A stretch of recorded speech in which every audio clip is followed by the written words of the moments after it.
This video is going to review how to graph exponential functions. I'm going to go over 2 problems within this assignment to help you finish the remaining problems for homework. If you read the directions, there are 3 parts. So part A says shift the origin and asymptote, meaning the horizontal asymptote that's present for every exponential function. So let's take a look at number 1 and do that, and we'll go back to parts B and C after. So for number 1, we have a function f of x equals -4 times 1/2 to the power of x minus 1 minus 2.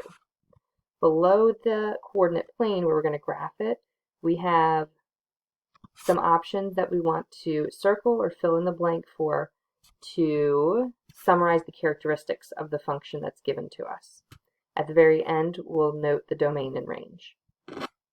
So let's start by determining if number 1 is a growth or a decay function.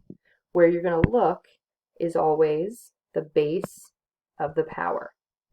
So because the number in this position is 1/2 and it's less than 1, this is going to be a decay function and not a growth function. We can also determine if this function will represent a vertical stretch or a vertical shrink, and that depends on the number in the position of the -4. The negative tells us that this function will be a reflection. The 4 itself, since it's greater than 1, shows us that this function will represent a vertical stretch. The numbers associated with the x and the number at the end, so x minus 1 tells us that this function is going to be shifted or translated right 1. The -2 at the end of the function shows us this function will be shifted down 2. We're going to use that information to shift our origin and asymptote. So the original origin at 0, 0 is going to shift along with everything else included in this function, right 1, down 2. I'm going to put a little star there to represent the new origin. Since the original horizontal asymptote for an exponential function is always the x-axis, that's going to be shifted down 2 as well. All right, so that takes care of part A. Now we're going to take care of part B, create an xy table for the function without the shift values. Meaning, I'm going to box in the parts that I want, meaning everything except for the -1 and -2. I'm going to take that smaller function and pick input values or x values and see what we get, output values. Always start with the number 0. So when we put 0 in for x, 1/2 to the power of 0 is 1, times -4 is -4. When we plug in the number 1, let's try and see what this looks like. 1/2 to the power of 1 remains 1/2, times -4 or of -4 is -2. It's a pretty nice output. Let's try a negative input. Let's do -1. When you have a power to an exponent of -1, what happens is the base, that 1/2, just turns upside down. So that makes 1/2 to the -1st power is 2, 2 over 1. So 2 times -4 is -8. 3 points is the minimum. If you want more values in your XY table to make you more comfortable, make it easier to trace, go for it. So we're going to graph these 3 ordered pairs from the star. That's our new origin. So we're going to start at the star and go to the point 0, -4. Go back to the star, go right 1, down 2. Go back to the star, go left 1, down 8.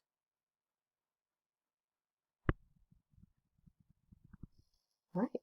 So now what we're going to do is, and if you want more points to the left or right, go ahead, but this is enough for me to see that this exponential function, as it approaches the asymptote here, and then I'll trace it backwards.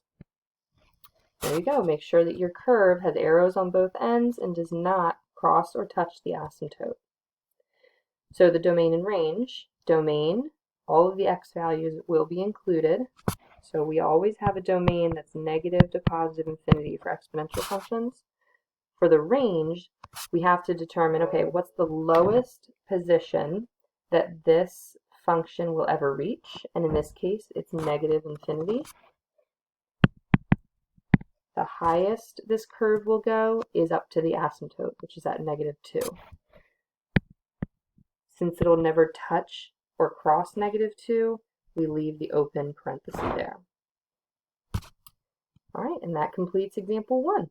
So let's try example 2.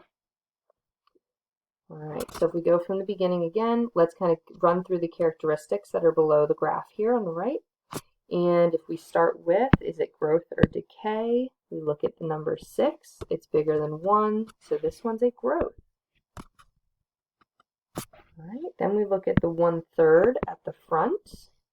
It's positive, so it's not a reflection, and 1/3 is less than 1, so this will be a vertical shrink. Let's look at the shifts. We have a +2, which means we're going to move left 2. We have a -1. That means down 1. So I'm going to shift everything left 2, down 1. So from the origin, left 2, down 1, here's my new origin. And here's my new horizontal asymptote. I'm going to box in the function up to the shifted numbers. Make an XY table. Always start with 0. 6 to the power of 0 is 1, times 1/3 remains 1/3. It's doable. We can graph that. Let's plug in the number 1. 6 to the first power is 6, times 1/3, so 1/3 of 6 is 2. Let's try -1, because that's what we did in the last table. If you plug in -1, 6 to the negative first power is going to be 1/6. And 1/3 times 1/6 is going to be 1/18. We don't want to graph that. So let's try to plug in a different number. Plugging in a bigger negative number will just make it worse. So let's plug in another positive number. 6 squared is 36. 1/3 of or times 36 is 12. That'll work. Our coordinate plane is set, so that'll work for us. All right, so let's go to the coordinate plane, to the star. 0, 1/3. It's going to be right above where that star is. I'll do a different color here. So just estimate it. Back to the star, 1 to the right, 2 up. Back to the star, 2 to the right, 12 up. All right, so hopefully you can see that curve. If not, just include more input, output, ordered pairs. And then try to connect those the best you can. Hopefully you can really tell that growth from the picture. All right, so your domain, just like any exponential function, negative to positive infinity, but the range, always least to greatest. The lowest this function will go is to the asymptote at -1, so that's where it will start. And then it'll go as high as positive infinity. All right, so let me show you the whole page here, so you can see both examples. And hopefully that'll be of help to you in finishing this.